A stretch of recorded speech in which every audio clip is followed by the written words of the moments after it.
YTN 라디오 김우성의 생생경제. 애청자 여러분 안녕하십니까. 김우성 PD입니다. 멈추지 말아야 할 것들이 있습니다. 바로 달리는 기차도 해당되죠. 어제 저녁 KTX 열차가 갑자기 멈췄습니다. 승객들은 불안에 떨었는데요. 대체 인력 투입, 기간제 근로자 채용 등으로 성과연봉제에 인한 파업 대비 운행을 하고 있는 철도공사 측, 이번 사고에 대해서는 파업과는 무관하다 이런 입장입니다. 하지만 잘 알려지지 않은 착오까지 국민 안전은 흔들리고 있습니다. 철도 파업 문제 저희가 양측을 접촉하고 있는데요. 오늘은 먼저 노조 측의 파업 관련 입장, 또 안전에 대한 입장 들어보겠습니다. 정부만 나홀로 호황, 이게 무슨 소린가 하실 텐데요. 세금이 잘 거치고 있다는 소리입니다. 경제 상황, 또 가계 부채와 비교하면 좀 이해가 안 간다라는 분들도 계실 텐데요. 2부에서 전문가 연결해서 이 세금과 관련된 궁금한 부분들 풀어드립니다. 금요일 영화와 경제 이야기가 함께하는 시간입니다. 오늘은 애니메이션 영화 주토피아 속의 경제 이야기 전해드립니다. 11월 11일 오늘은 농업인의 날이기도 합니다. 쌀값 걱정도 지금 큰 경제 뉴스에서 걱정거리인데요. 시름 깊은 농업인 여러분들의 마음을 응원합니다. 2016년 11월 11일 금요일 김우성의 생생경제 지금 시작합니다.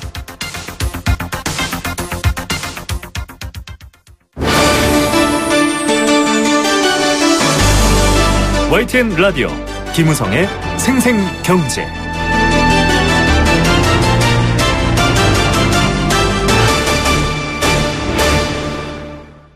네, 필수 공공사업장이기 때문에 당장 전체적인 불편을 느끼진 않겠지만 요즘 전철 혹은 코레일, 철도공사 이용하시는 분들은 조금 불편하다 이런 느낌들 받으셨을 겁니다.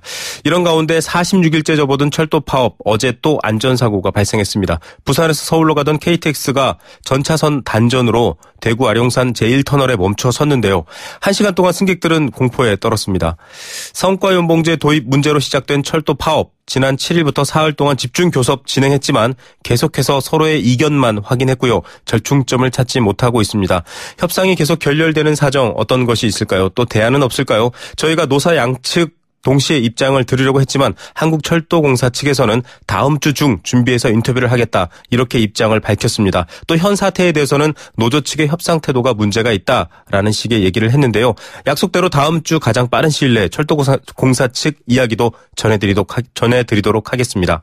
오늘은 철도 노조 측 얘기 먼저 들어봅니다. 김정한 철도노조 정책실장 연결합니다. 안녕하십니까? 네, 안녕하십니까? 예, 안전에 대한 문제가 제일 걱정이 크기도 하지만 또 불편의 문제도 있죠. 현재 운행률은 어떤 상황입니까? 네, 현재 운행률은 약 82% 정도 되는 걸로 알고 있습니다. 네, 지금 아직도 그러면 파업에 참여하시는 분들이 꽤 많은 것 같은데요. 이 파업 참여자 그리고 대체 인력 투입 어떤 상황이죠? 네, 대상자 대비 약 63%로 7,500여 명이 참여 중에 있습니다. 대체 인력은 내외부 대체 인력을 합쳐서 6천여 명이 지금 운영 중인 걸로 저희는 파악하고 있습니다. 예. 예, 소속별 파업 참가 인원의 50% 이내에서 대체 인력을 투입하게 되어 있는데, 네네. 지금은 그보다 많은 대체 인력이 투입됨으로써 관련법을 어기고 있고요. 네. 특히 국방부에서 근거가 불분명한 대체 인력을 투입하고 있습니다. 우리는 이 심각성을 지적하고 엊그제 법원에 군인력 지원 중단 가처분을 신청한 상태이기도 합니다. 예. 지난번에 저희가 인터뷰를 할 때도 나온 얘기인데요. 아주 국가적 재난 상황일 때는 이제 군인력이 투입한다. 근데 이게 재난 상황일 수 있느냐라는 이견이 있는 걸로 알고 있습니다. 네, 이런 가운데 어제 사실은 저녁 사고 좀 가슴을 철렁 내려앉으신 분들 많을 텐데요. KTX 전차선 단전 이 원인이 돼서 터널에 한 1시간가량 멈췄다 이런 사고가 있거든요. 코레일 이제 공사 측은 지금 시스템 문제다. 파업과는 무관하다라고 하는데 이 문제 좀 지금 걱정하시는 분들이 많습니다. 어떻게 보고 계십니까? 노조 측에서는. 네, 저희가 파악한 결과 이번 사고는 내부 대체 투입된 기장의 기기 취급 미숙으로 발생했다고 보여집니다. 네, 지금 쉽게 얘기해서 KTX는 운행 중 여러 구간에서 전력을 공급받습니다. 네. 그러면은 이에 따라서 기장은 전력을 공급하는 구간이 달라질 때 필요한 기기를 취급해야 하는데 이번 사고는 하행열차의 내부 대체 기장이 해당 기기를 취급하지 않은 걸로 보여집니다. 네. 그래서 자동으로 같은 구간에 있는 상행 운행열차에까지도 영향을 미쳐서 약 58분 동안 승객들이 터널 내에 갇히게 된 사고로 보여집니다. 네, 코레일 측은 전 차선 단전이 전기 공급 시스템의 문제이다라고 했는데 지금은 대체 인력의 어떤 미숙이 관계에 있을 수 있다라는 입장이신 거죠? 네, 그렇습니다. 자세한 것은 추후에 세세한 파악이 필요할 듯하고요. 네네. 그러나 저희가 파악하기로는 저희가 보는 것이 더 적정할 듯합니다. 예, 지금 뭐 운전 그 철도를 운행하는 쪽 관련해서 대체 인력이 많이 들어와 있는 상황인데요. 저희가 또 철도공사 측의 이 관련된 입장도 다음 주에 약속드린 대로 묻도록 하겠습니다. 지금 뭐 중단 사고나 운행 사고가 좀 잦게 많이 일어난다라는 것들은 보도가 어느 정도 돼 있습니다. 이 안전 사고가 사실은 핵심이 되는 건 아니지만 지금 파업의 쟁점은 아니지만 굉장히 국민적 관심을 받고 있거든요. 지금 노조 측에서 보기에 이 안전 문제 어떻게 보고 계십니까? 네, 대단히 우려스러운 게 보여지고요. 저희도 이보다 큰 사고가 일어나지 않기를 진심으로 바랄 뿐입니다. 어제 사고에서도 보여지었듯이 저희가 파악한 결과 대체 근로자의 업무 미숙으로 크고 작은 사고들이 발생하고 있습니다. 네. 올해 발생한 전체 안전사고의 약 20%가 파업 기간 동안에 발생하고 있습니다. 그것을 볼 때 약 올해 사고에 개월수로 보면은 배 이상이 이 기간에 장애가 발생하고 있는 건데 이런 것들로 볼 때 빠르게 철도 파업이 해결됨으로써 이러한 사고의 위험성으로부터 벗어나는 게 가장 중요한 일이 아닐까 그렇게 생각하고 있습니다. 예, 지금 뭐 저희가 지난번 인터뷰 때도 관련 연구자가 이 무리한 운행률 얘기를 지적했는데 운행률을 낮춰서 사고 위험을 줄이면 대신 또 불편이 늘어나지 않습니까? 물류란 같은 것들이 일어나게 되는데 운행률에 관련해서는 어떤 입장이십니까? 예, 운행률과 관련해서 어떤 것이 과연 가장 그 소중한 가치인가를 좀 판단해야 될 필요도 있을 것 같습니다. 과연 우리가 노동조합의 파업이라는 것은 헌법에 보장된 권리인데 그 네. 파업 기간 동안에 대단히 죄송스럽지만은 일정 부분의 불편은 감수해야 되는 사실이고 그런데 이 불편을 감수하기 싫다 해서 안전사고의 위협까지 높여서는 안 된다고 저희는 생각하고 있습니다. 예, 운행률에 대해서 조금 더 보수적인 입장으로 말씀해 주셨고요. 네. 지금 파업이 50일이 다 돼가고 있습니다. 일면 현안에 대한 타결 가능성도 기대가 살짝 됐다가 지금 또다시 결렬된 상황인데요. 이 성과연봉제가 지금 핵심 의제인데 각각 다른 입장 어떻게 협상장에서 또 차이가 난 겁니까? 예, 저희 노동조합은 그동안 임금체계 변경은 관련법에 따라서 노사 단체 교섭을 통해서 해결해야 한다고 주장해 왔습니다. 네. 그럼에도 이번 집중교섭 기간에 장기 파업으로 인한 국민 피해를 최소화하고 또 철도 안전운행을 위해서 공사의 주장을 일정 부분 전향적으로 받아들였습니다. 그래서 내년 1월 1일부터 시행되는 성과연봉제 시행을 법적 판결이 날 때까지 일단은 중단하고 한번 판결을 받아보자라는 입장을 제출했었습니다. 네. 그런데 공사는 단순 권고사항에 불과한 기재부의 입장이 수정되지 않는 한 내년 1월 1일 시행하겠다는 기존의 입장만을 되풀이했습니다. 네. 그래서 합의에 이르지 못했고요. 이 경과를 보면은 철도공사가 지난 5월 달에 일방적으로 교섭장을 박차고 나갔습니다. 그 네네. 이후 노동조합의 계속된 교섭 요구를 받아들이지 않았습니다. 심지어 지난 10월 달에 중순경에 국회에서 국감장에서 의원들이 빠르게 이 파업 사태를 해결할 의향이 없느냐고 공사 사장에게 질문하니까 네네. 공사 사장께서는 노사 자율 교섭을 오히려 국회가 어렵게 만든다. 이렇게 이야기하면서 국회 중재 노력에 찬물을 끼얹기까지 했습니다. 네. 막상 그래놓고는 엊그제 진행된 집중교섭에서는 또 정부 정책을 이야기하면서 해결 의지를 보이지 않고 있습니다. 이러한 것들이 현재까지 장기 파업에 이르는 무책임한 태도라고 저희는 여기고 있습니다. 예, 지금 노조 측에서는 성과연봉제에 대한 약간의 여지 또 법적 판결이 날 때까지의 유보 이런 제안을 했지만 좀 사측의 입장이 강경하다 이런 얘기를 하고 계신데 협상장에서도 뭐 만나서 얘기하시겠지만 이렇게 지금 계속 결렬되고 있는 거는 사측의 입장이다라고 얘기했고 또 사측에서는 지금 전화상으로 저희한테 얘기한 거지만 노측의 태도다라고 했는데 배경을 어떻게 이해하고 계신 겁니까? 왜 지금 안 바꾸고 있는 건가요? 그 사측에서. 예, 물론 이제 노사 간의 입장 차는 있을 수 있습니다. 저희도 저희가 반드시 또 상대방의 입장에서 생각할 때는 반드시 또 상대방만의 문제가 아니라는 것 정도는 상식적으로 네. 저희도 이야기하고 싶습니다. 그러나 지금 이 성과연봉제에 관련해서 이러한 불행한 일이 촉발된 원인이 어디에 있는지를 좀 살펴봐야 될 필요가 있습니다. 저희는 철도공사가 일방적으로 이사회를 열어서 보수규칙 규정을 개정한 것은 헌법적 가치와 관련법을 어기고 있다고 생각하고 있습니다. 그래서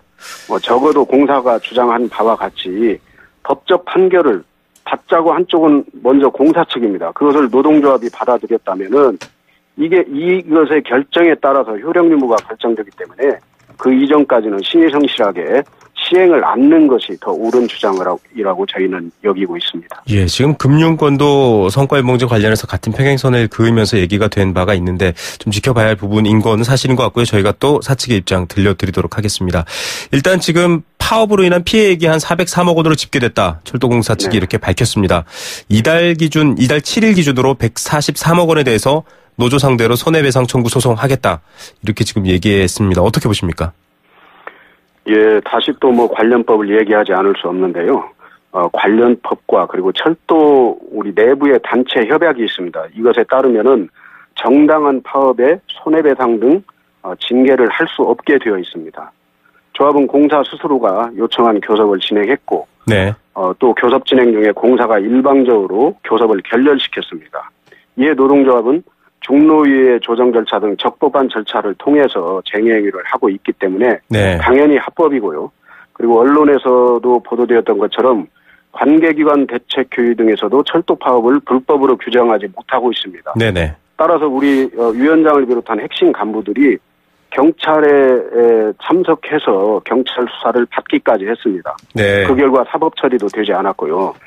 이런 것들을 볼 때 오히려 저희는 명백한 부당노동 행위 및 명예훼손 등을 하고 있는 측은 철도공사라고 보여집니다. 그래서 오히려 이런 것들에 대해서는 저희가 노동조합이 사법적 판결로서 파업의 합법성이 확인되는 순간에 공사 사장을 비롯한 경영진 모두의 불법 행위에 대해서 민형사상 책임을 물을 예정입니다. 예, 관련 입장에 대해서 저희가 또 전해드리도록 하겠습니다. 그렇다면 지금 말씀하신 상황만 봐도 정말 철로처럼 평행선을 긋고 있습니다.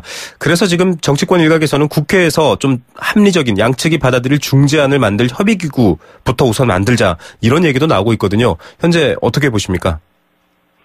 네, 저희는 오늘 아침까지도 국회와 그런 노력들을 같이 했습니다. 제가 오늘 오전에 국회에 직접 가서 의원님들을 좀 만나 뵙고 지금 당사자 간 이러한 해결이 어렵다면은 국회에서 적절한 중재를 해주시면은 우리 철도는 전향적으로 노동조합에서는 합리적인 중재안을 만들기 위해서 협력하겠다라는 그런 자세를 가지고 있습니다. 긍정적으로 검토 중을 할 것입니다. 예. 사측이 최종적으로 이 파업을 철회하기 위한 가장 첫 번째 사측의 조건, 물론 성과연봉제 철회가 있겠지만 어떤 것이 중요하다고 보십니까?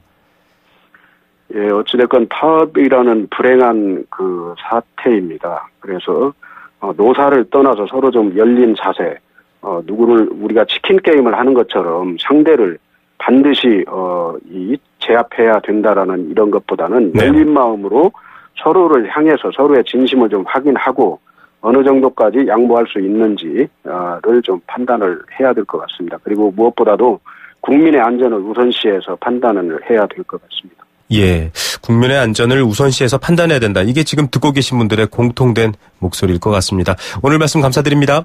네, 감사합니다. 네, 한국철도공사 노조 김정한 정책실장이었습니다. YTN 라디오 김우성의 생생경제. 네. 함께 느끼는 우리 경제 공감사전입니다. 여러분과 함께 경제 공감사전에 등장한 단어의 삼행시, 사행시를 짓기도 하고요. 또 새로운 뜻, 개인적인 생각도 나눠주실 수 있습니다. 의견 보내주시면 알칼리 생수 A수 한 박스 드리고요. 여행 스케치에 나무야 공연 티켓 드리고 있습니다. 도심 속 꿈의 놀이터 일산 원마운트에서 워터파크 이용권 드리고 있고요. 선정릉을 품은 도심 속 특급 호텔 라마다 서울 숙박권도 드리고 있습니다. 단문 50원, 장문 100원의 정보 이용료가 부과됩니다. 샵 0945번 문자로 참여하실 수 있고요. 스마트폰 애플리케이션 예스도 있습니다. 오늘의 경제 공감사전 주제 앞서 인터뷰에 이어드립니다. 바로 파업입니다. 철도 파업이 50일 가까이 이어지고 있는데 앞서 들으신 것처럼 노사가 타협점을 찾지 못하고 있고요. 시민들은 무엇보다 불편, 안전에 대한 불안이 커지고 있습니다. 이렇게 노동조합이 집단적으로 일을 거부하는 행위, 파업에 대해서 여러분은 어떻게 생각하십니까? 파업하면 보통 흔히 귀족노조 이렇게 비판받고 있는 대기업 정규직 노동자들의 파업도 떠오를 텐데요. 그래서 사회의 시선이 그렇게 곱지 않은 것도 사실입니다. 하지만 철도노조를 비롯해서 보건의료, 금융노조 등 공공부문의 파업인 경우에는 여러 가지 정치적 쟁점도 엮여 있기 때문에 또 판단이 쉽지 않은 점도 있습니다. 그리고 이 파업을 할 수 없는 입장의 노동자들도 많이 계시죠. 여러분들은 파업 이 두 글자에 대해서 어떻게 생각하십니까? 여러분들의 생각 기다리겠습니다. 안내 말씀 하나 드릴게요. 무릎 아프신 분들께 유용한 소식입니다. 무릎 관절염 때문에 아파서 외출 힘들고 밤잠 이룰 수 없고 또 비싼 수술비 때문에 치료 망설이는 어르신들 많다고 하시는데요. 대한노인회 노인의료나눔재단이 보건복지부와 함께 오는 12월까지 2,600명의 어르신께 무릎 관절염 수술을 받으실 수 있도록 수술비 지원해드리고 있습니다. 경제적으로 어려운 만 65세 이상의 퇴행성 무릎 관절염 어르신이라면 누구나 신청 가능합니다. 부담이 많이 되는 간병까지도 무료로 지원된다고 하니까요. 연락해서 혜택 보시고요. 본인 아니더라도 가족, 이웃 등의 대리 신청도 가능합니다. 12월까지고요. 1661-6595, 1661-6595번으로 신청하시면 됩니다.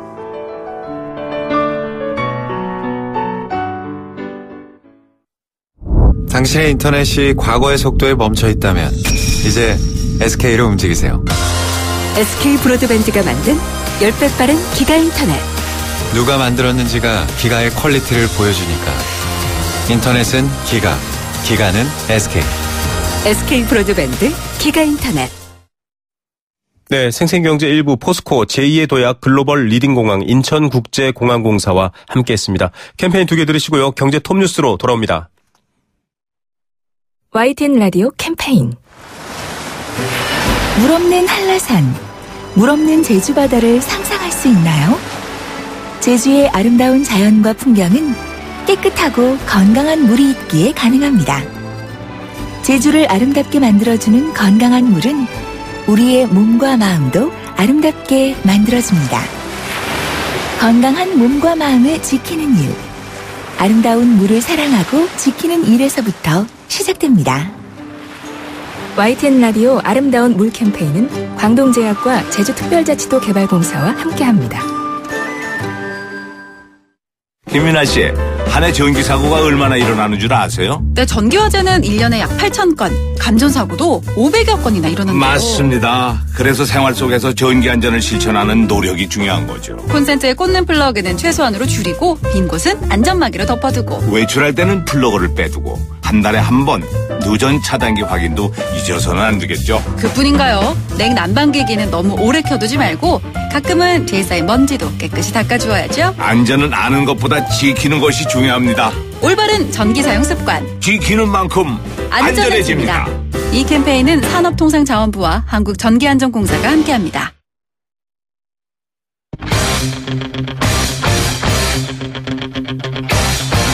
지금 가장 뜨거운 경제 소식. 경제 톱 뉴스. 네, 이 시각 가장 뜨거운 경제 톱뉴스 준비했습니다. 지금 내외의 금리 또 금융 상황이 굉장히 복잡합니다. 이런 불확실성에 대해서 다양한 뉴스들 들어와 있는데요. 여러분께 전해드리겠습니다. 먼저 한국이 기준금리를 동결했습니다. 당연히 동결하겠다라는 의견이 많았을 텐데요. 그 배경 전해드립니다. 오늘 임종용 금융위원장이 가계부채 특별 점검에 나섰다고 합니다. 이게 한국경제의 뇌관이다. 지금 이런 얘기를 하고 있는데요. 어떤 내용인지 알아보겠습니다. 이데일리 권소연 기자 연결합니다. 안녕하십니까? 네, 안녕하세요. 네, 기준금리 동결된다라는 시각이 워낙 많아서 사실 뉴스도 잘 안 나왔었는데 동결됐죠? 네, 오늘 한국은행 금융통화위원회가 있었는데요. 연 1.25%로 동결했습니다. 지난 6월에 0.25%포인트 낮춘 이후에 5개월째 동결 행진을 이어간 건데요. 금융통화위원 만장일치로 결정한 거고요. 역시 시장에서 예상했던 대로였습니다. 지금은 사실 금리를 낮추기도 올리기도 애매한 상황인데요. 글로벌 경기 침체 때문에 수출은 부진하고 내수도 얼어붙어 있는 상황이잖아요. 네.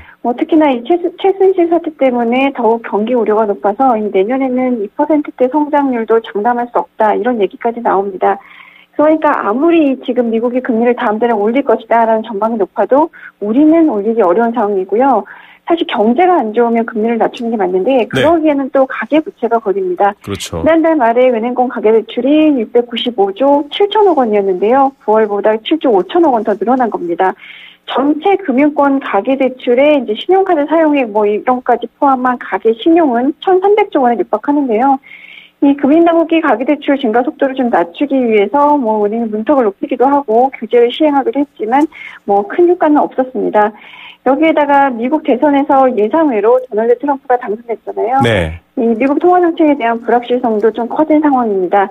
이 트럼프 당선인이 미국 저금리 기조가 너무 오랫동안 지속이 됐다, 뭐 이렇게 말한 적이 있어서 금리 인상 속도가 빨라질 것이다라는 전망도 있고, 다른 한편으로는 지금 뭐 법인세 낮추고 재정정책 쓰고 인프라 투자해서 미국 경기 살리겠다, 뭐 이러고 있는 마당에 금리 올릴 수 있겠냐, 뭐 이런 전망도 있어서 지금으로서는 이 금리 정책에 대한 전망 자체도 엇갈리고 있습니다. 예, 12월에는 꼭 올릴 것이다라고 했는데 그조차도 지금은 불확실하다고 하죠. 한은의 이주열 총재도 불확실성에 대해서 강조했네요. 네, 금통위에서 이제 금리 결정 발표한 이후에 총재가 기자회견을 하는데요. 오늘 이주열 총재가 불확실이라는 단어를 아마 10번 언급했습니다. 트럼프 후보가 당선된 것에 대해서 이제 시장의 예상과 달랐다. 뭐 국내적으로 예상치 못한 불안 요인이 발생했고 국내 성장 경로의 불확실성 또한 높아졌다. 뭐 이렇게 진단했습니다.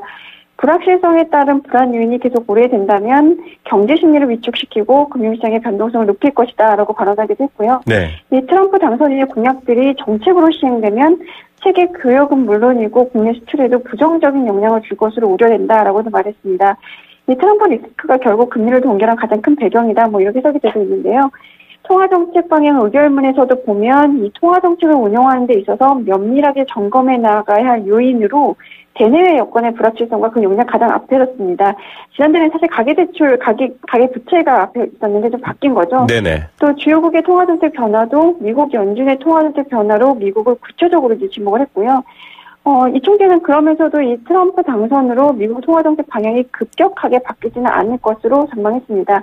이 시장도 사실 12월 금리 인상 가능성을 굉장히 높게 보고 있고, 또 대다수 연준 위원들이 내년 중에 적당 금리 인상 횟수를 평균 2회 정도로 보고 있다면서 현재로서는 이 전망이 아주 유효하다, 뭐 이렇게 진단했습니다. 예, 내후 외환 중에 외환을 좀 더 크게 봤는데 임종영 금융위원장은 가계부채 특별점검에 나선다 이런 얘기도 있네요. 네, 지금 경제부총리 겸 기획재정부 장관 내정자이기도 하죠. 네네. 임종영 위원장이 오늘 서울 정부청사에서 가계부채 간담회를 가졌는데요. 이날 초점은 제2금융권에 맞춰졌습니다. 가계대출이 급증한 이 상호금융조합과 새마을금고에 대한 현장 감독을 대폭 강화하겠다 이렇게 밝혔는데요. 지금 은행권 대출 좋으니까 제2금융권 대출이 늘어나는 풍선 효과가 나타나기 그렇죠. 때문입니다. 단위 농협, 수협, 뭐 축협, 신협, 뭐 새마을금고, 뭐 이런 이제 제2금융권의 가계대출이 지난 2013년부터 2015년까지 보면 연평균 8.2% 늘었거든요. 그런데 올해 상반기만 13%나 증가했습니다. 특히나 이 금융권 같은 경우에는 상환 능력이 떨어지는 서민이나 자영업자가 이용하기 때문에 부실 위험이 상대적으로 좀 큰 편입니다. 그래서 금융당국은 우선 연말까지 가계대출이 많이 늘어난 곳을 대상으로 리스크 관리 시기를 좀 특별 점검할 계획인데요. 네. 휴대전화 대출이나 집단대출 내주는 과정에서 대출 심사를 제대로 했는지 들여다보고 이제 만약에 미흡 판정이 발견이 되면 철저히 감독하겠다라는 겁니다. 또 농민이나 어민 같이 이제 상호금융을 주로 이용하는 소비자들이 또 특정층이 있거든요. 이런 소비자 특정에 맞도록 이제 소득 확인 방식 뭐 이런 것들 좀 정교하게 바꾸고 이제 만기가 짧은 상호금융 대출의 특성에 맞게 좀 부분 금융 상환 방식 뭐 이런 걸 도입하는 방안도 검토하고 있습니다. 그래서 금융위원회는 이달 중에 방안을 좀 확정하고 또 업계 의견 수렴을 거쳐서 이르면 내년 초부터 적용한다는 방침입니다. 예, 풍선 효과를 또다시 들여다보겠다 이런 얘기고요. 뭐 저금리 때문에 돈이 갈 곳을 못 찾고 있고 결국엔 부동산으로 많이 몰렸는데 오피스텔 상가 보니까 기준시가가 크게 올랐다고요?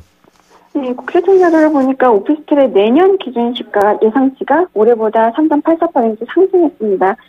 지난 2012년 7.45% 오른 이후에 최대폭으로 오른 건데요. 지역별로 보면 부산이 6.53% 올랐고 서울이 4.7%, 광주가 3.38% 순이었습니다. 기준시가 가장 비싼 오피스텔을 보니까 서울 강남구 청담동에 있는 PM톨루스라는 곳인데요. 네. 1제곱미터당 517만 2천 원이었습니다. 주로 이제 서초동, 신사동, 두곡동 뭐 이런 이제 강남구에 있는 오피스텔 값이 좀 비쌌고요. 또 상가의 내년 기준시가 예상치는 2.59% 상승했습니다. 2008년 기준시가 산출 기준이 바뀐 이후에 최대폭으로 오른 건데요. 상가도 보니까 부산이 5.76% 올라서 가장 많이 뛰었고요. 광주, 대구, 서울 순이었습니다. 이렇게 오피스텔과 상가의 기준시가가 왜 이렇게 올랐나 보니까 일단 뭐 저금리 때문에 임대 수익을 올리려는 이 수익형 부동산에 대한 투자가 몰려기 때문인 것을 보이고요. 네네. 여기에 또 이제 최근에 뭐 1인 가구가 많이 늘었잖아요. 그러면서 거기다 이제 전세값들도 뭐 급등하고 이러니까 오피스텔로 좀 그 수요 증가 뭐 이런 것들이 좀 있었던 것 같습니다. 예, 연령대별로도 투자 목적인 50, 60대가 많아서 그렇다라는 얘기가 있던데요. 자, 그럼 그나마 정부가 113 대책으로 좀 뭐 펄쩍 뛰고 있는 곳들은 잡겠다 얘기하고 지금 일주일이 조금 넘었습니다. 재건축 아파트 값은 어떻습니까?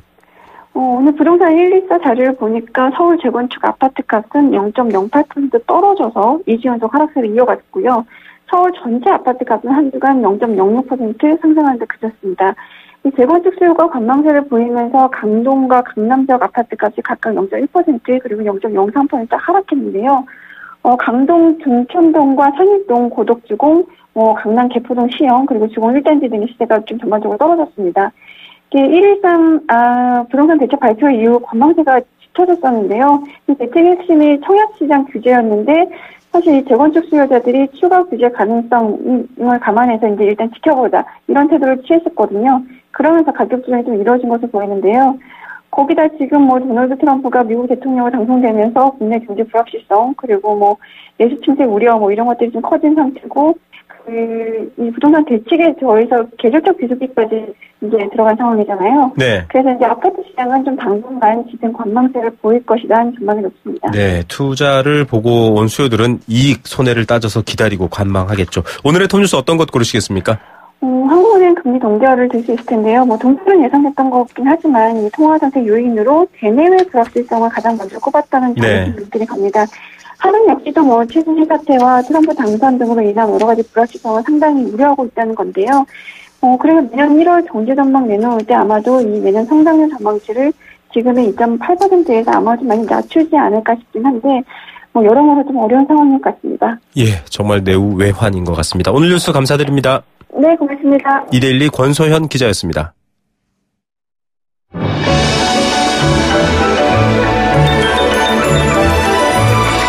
오늘의 경제를 들여다보는 시원한 창. YTN 라디오 김호성의 생생경제 생생인터뷰. 네, 두 번째 생생 인터뷰입니다. 절대적 빈곤도 있지만 상대적 빈곤이라는 게 있습니다. 누군가와 비교해서 내가 적다 하고 느낄 때 느끼는 박탈감이죠. 최근 정부의 세수증대 기사 논조와 또 그 댓글들을 보면 경기는 이렇게 바닥을 치고 국민 개개인 지갑은 얇아졌는데 정부는 세금으로 호황이네 이런 이야기가 나오고 있습니다. 자세한 내용을 조금 확인해 볼 필요가 있지 않을까요? 또 월급쟁이와 자영업자 중에서 월급쟁이가 세금에 있어서 불리하다 이런 얘기도 있는데요. 어떤 이야기가 있는지 좀 오늘은 조목조목 따져보겠습니다. 강남대학교 세무학과 안창남 교수 연결합니다. 교수님 안녕하세요. 네, 안녕하세요. 네, 지금 뭐 기사 제목들부터가 약간 그런 뉘앙스가 있는데요. 걷잡을 수 없는 경제 상황, 또 침체 위기 이런 것들을 앞두고 있는데 정부가 나 홀로 호황이다 이런 뉴스가 나왔습니다. 세금이 잘 걷혔다라는 얘기인데 이게 상황이 어때서 이렇게 표현되는 거죠? 네, 그 세금은 아시다시피 1년 단위로 이렇게 걷습니다. 네. 그러니까 현재 지금 세금이 법인세라든지 소득세가 들어온 것은 2015년도 실적이 이제 들어왔던 거고요. 네. 나홀로 호황이다 이런 얘기는 약간 분석이 필요합니다. 네. 첫 번째는 양과 질의 문제입니다. 네. 즉 2014년도보다 2015년도에 분명하게 경제의 그 볼륨 양은 늘어났습니다. 네. 2014년도에 GDP가 보면은 1,486조 원인데 2015년도에는 1,558조 원으로 약 72조 원 가까이가 늘어갔습니다. 네네. 이 늘어난 것에 대한 세금 증가는 당연히 있을 것입니다. 네. 반면 질적인 측면을 따져보면은 네네. 이렇게 늘어난 것의 대부분은 다 대기업들이 늘어간 것이고 네. 오히려 서민이나 중산층은 그다지 늘어나지 못하였거나 또는 줄어든 계층도 있다고 봅니다. 네네. 따라서 부익부 빈익빈 현상이 더 나타나게 된 것이죠. 네. 세 번째는 호황이라고 하는데 이것이 세금이 22조 원 정도가 이제 더 징수되었다라고 합니다. 네. 그렇지만 같은 기간 동안에 우리나라 국가 부채는 37조 원 가까이 증가가 됐습니다. 네. 그러니까 이렇게 증가가 세수가 22조 원 늘어갔다라고 하더라도 국가 부채가 늘어가는 것은 참으로 문제가 있는 것입니다. 네. 그러면 구체적으로 어떻게 하면 이렇게 세금이 많이 거칠까? 법인세 같은 경우에는 12월 말 법인을 기준으로 봤을 때 2014년도에 약 53조 원 정도의 세전 순이익이 나왔는데 2015년도에는 63조 원 정도로 약 한 18% 정도가 증가됐습니다.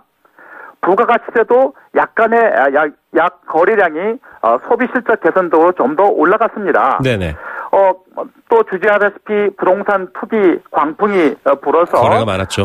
네. 이런 것들이 좀 늘어나가지고 명목적으로는 우리나라 세수가 작년 대비해서 진도비가 볼 때 약 22조 원 정도 증가된 것으로 이제 보이는데 문제는 질적인 문제라는 것이죠. 네. 너무 한쪽에 치우쳐서 이렇게 돼 있어서 그게 문제입니다. 예, 지금 앞서 쭉 설명해 주신 명목 GDP의 증가, 또 영업 실적, 부동산 경기 이런 것들이 문제다라고 하는데 언뜻 보면은 부동산 2015년도에 마지막으로 좀 투기 소요가 몰리면서 어떻게 보면 세수가 좀 늘었다 이런 것도 볼 수 있는데요. 이 정부의 설명은 좀 다른 부분도 있습니다. 작년에도 올랐고 올해도 올랐고 내년도 오를 것 같다. 이게 세수 시스템을 잘 개선해서 그렇다. 이렇게 설명을 했거든요. NTIS 이렇게 부르던데요. 네. 일반인분들은 사실 잘 모를 것 같아요. 이게 무슨 얘기입니까? 예. 전에는 TIS라고 해서 Tax Integrated System 이렇게 했는데 네. 여기다가 2016년도에 새롭게 좀 바꿨습니다. 네네. NEO Tax Integrated System 이런 예를 들면 세무 국세 행정 통합 시스템입니다. 네. 아시다시피 우리들은 지금 연말정산할 때 대부분 우리가 돈을 어디서 벌어가지고 어떻게 쓰고 있는 내역들을 다 국세청한테 통보를 하지 않습니까? 그렇죠. 네. 자영사업자도 마찬가지로 다 이렇게 하고 있습니다. 네네. 그러다 보니까 이 시스템을 잘 활용하면 기업들이 분식회계라든지 조세 회피라든지 탈세들을 상당 부분 걸러낼 수가 있습니다. 네네. 왜냐하면 이 시스템을 가보면 주는 사람이 누구한테 얼마 주었다라고 이렇게 나오고 있고요. 받는 사람이 누구로부터 얼마를 받았다. 이게 분석이 되는 거거든요. 네네. 둘 중에 하나가 잘못되면 그걸 바로 분석을 할 수가 있습니다. 특히 이제 문제가 되는 것은 차명계좌입니다. 주식 네. 같은 차명계좌는 사실은 종전의 상법이 회사를 만들 때 발기인을 7명 이상 해라 또는 3명 이상 해라 했다가 현재는 1명 가지도 가능합니다. 종전에 7명 이상, 3명 이상이 발기인이 돼야만 법인을 만들 수가 있었거든요. 네네. 그러다 보니까 억지로라도 이름을 빌려준 경우가 많이 있었겠지요. 네. 근데 종전 시스템으로는 이걸 전체 다 관리가 할 수 없었는데 현재 NTIS 시스템으로는 그 자금을 역추적하기 가능하답니다. 네. 금융정보분석원의 자료라든지 여러 가지 신용정보 시스템을 통해서 정말로 그 돈을 가지고 출자를 했는지가 분석이 가능하다라고 해서 이 시스템이 작동되니까 즉 이름하여 빅데이터를 가지고 활용하다 보니까 이제는 세금을 감출 수가 없는 것이지요. 예. 두 번째 문제는 이게 서민층하고 자영사업자한테 너무 직격탄이다 하는 것입니다. 네. 대기업들은 사실은 국세청 NTIS 시스템이 도입되기 이전에 스스로가 이와 같은 것에 대해서 방어할 수 있는 능력이 있었는데 네. 지금 서민들이나 월급 봉급 생활자들은 모든 게 다 과세관청의 정보가 다 노출이 되고 지금 네. NTIS 시스템 때문에 유리시가 되죠. 영세사업자도 마찬가지로 하다 보니까 이게 세금을 줄일 수 있는 여지가 많이 줄어들었습니다. 네네. 특히 자영사업자한테는 성실신고 제도라고 해서 제대로 신고를 하지 않는다면 회계사라든지 세무사한테 처벌까지 하도록 이렇게 하고 있으니까 예. 상대적으로 자영사업자한테 또 봉급생활자는 소득공제에서 세액공제로 전환됨에 따라서 세금 부담이 많아졌죠. 예, 좀 더 촘촘한 그물이 만들어졌다 이렇게 이해할 수가 있군요. 예, 촘촘한 그물이 만들어져 있고 이게 조금 더 강화가 되는 올해 내년쯤 가면은 훨씬 더 엄격하게 시행되고 모든 자료가 국세청의 빅데이터에 저장되기 때문에 세수 증가 속도는 상대적으로 많아질 것이다. 이렇게 지금 예측을 하고 있는 것입니다. 예. 촘촘한 그물인데 큰 물고기는 잘 빠져나간다. 지금 설명을 들어보면 그런 생각이 들었습니다. 네네.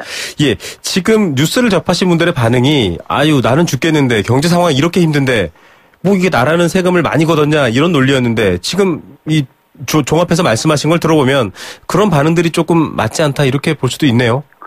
예, 그렇습니다. 경제가 힘드는 것은 사실은 서민과 자영사업자들한테 이렇게 되는 것이고 네. 정부는 왜 세금을 더 거두냐는 것은 아까 같은 복합적인 국세 행정 시스템을 개선했기 때문에 네. 종전에는 그냥 넘어갔던 부분들이 다 이제 세금으로 해서 세금을 내야 된다 이렇게 되는 것입니다. 네네. 반면 대기업들은 그분들 생각은 대기업들은 그러면 어떻게 되냐? 네. 세무투자도 상당히 허술하고 또한 법인들 특히 대기업들은 소득 금액이 많이 들어가는데도 불구하고 오히려 전체 세수에서 차지하고 있는 비중은 너무 낮다. 즉 이름하여 형평성 문제가 됩니다. 네, 예를 들면 2010년도에 법인과 개인의 소득 점유 비율은 법인이 51%이고 개인이 49%였었습니다. 네네. 반면 2014년도에 보면 법인이 65%이고 개인은 35%로 이렇게 갈수록 법인한테 이렇게 소득이 집중되는 현상이 발생합니다. 네.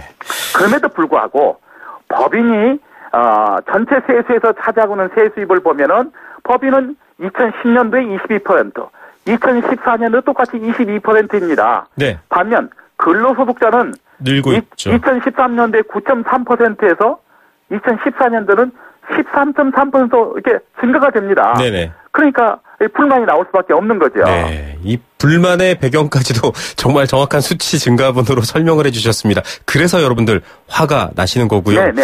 자, 마지막으로 정리 말씀 짧게 한마디 부탁드리겠습니다. 네. 세금은 사실 중요한 국가의 이 자원인데 안 낼수록 좋다라는 인식이 많잖아요. 네. 세금 내면 바보 이런 얘기까지 돌고 있는 상황인데 역시 지적해 주신 형평성 이 문제 때문인가요?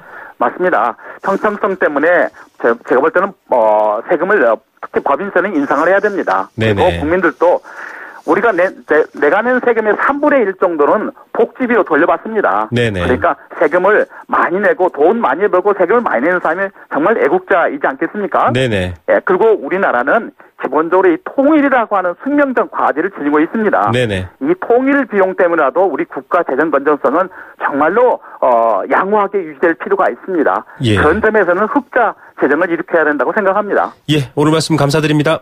네, 감사합니다. 강남대학교 세무학과 안창남 교수였습니다.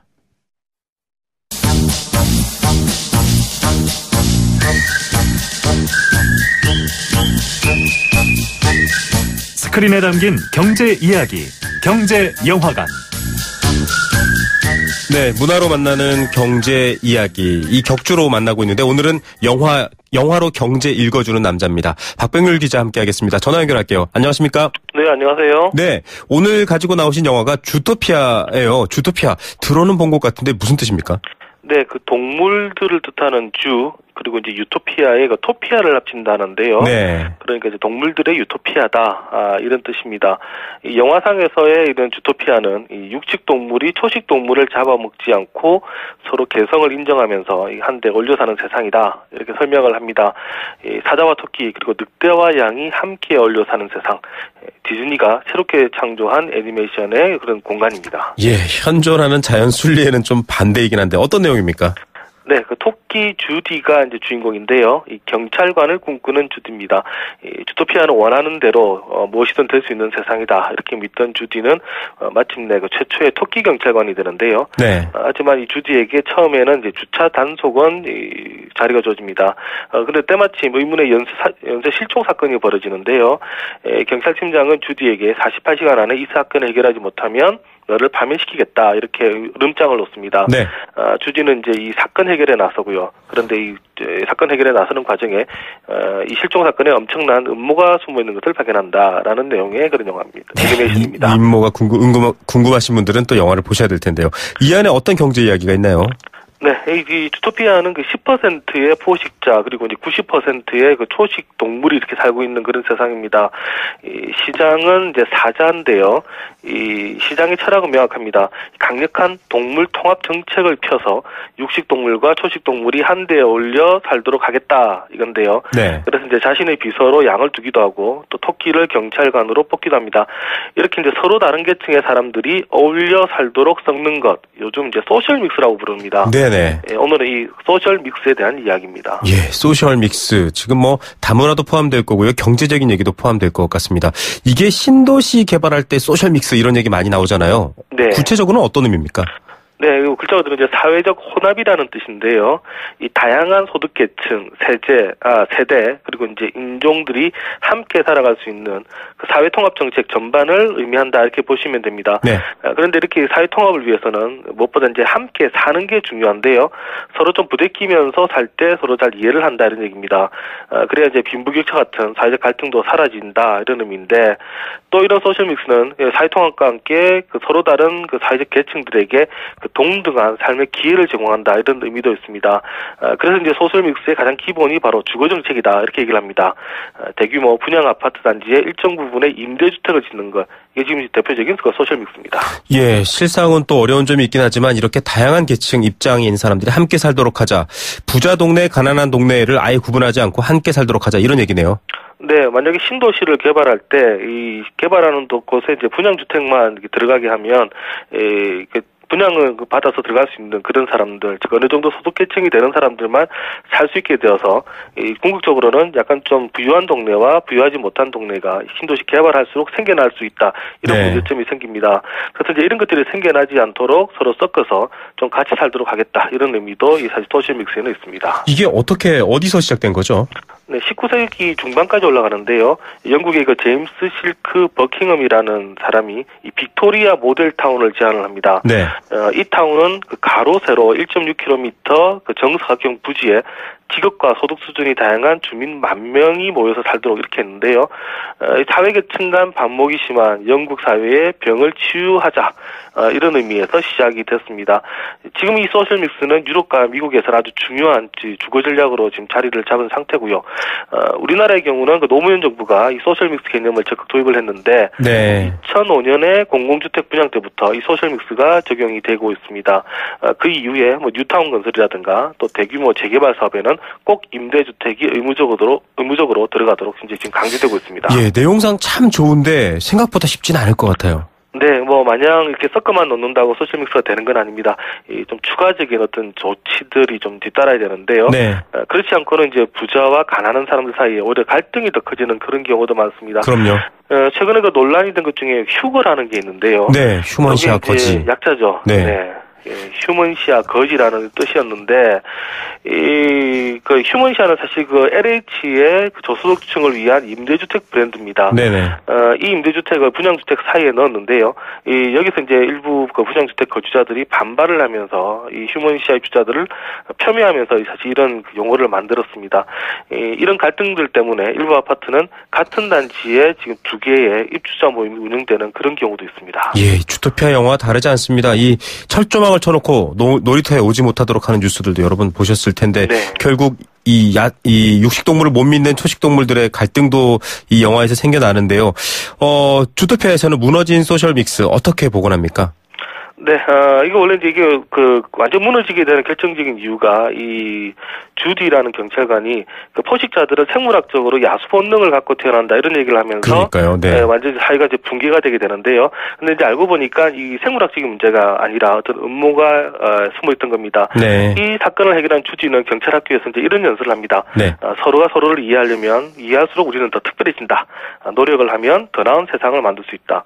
변화의 시작은 바로 당신이고 나 그리고 정확히 우리다. 그러면서 이제 서로를 이해하자 이런 이제 주장을 하게 됩니다. 네. 그러면서 이제 서로 이 주토피아 내에서도 포식자와 그리고 이제 초식 동물 간의 상생이 이제 가능하게 되고요. 그러면서 다시 또 사회가 통합되는 그런 모습으로 이야기가 끝을 맺습니다. 예, 오늘 저희가 첫 번째로 준비한 철도노조 파업 인터뷰에서도 먼저 이해를 좀 합시다라는 얘기가 나왔는데 관련된 얘기인 것 같습니다. 오늘 얘기 감사드립니다. 네, 감사합니다. 네, 지금까지 박백률 기자였습니다.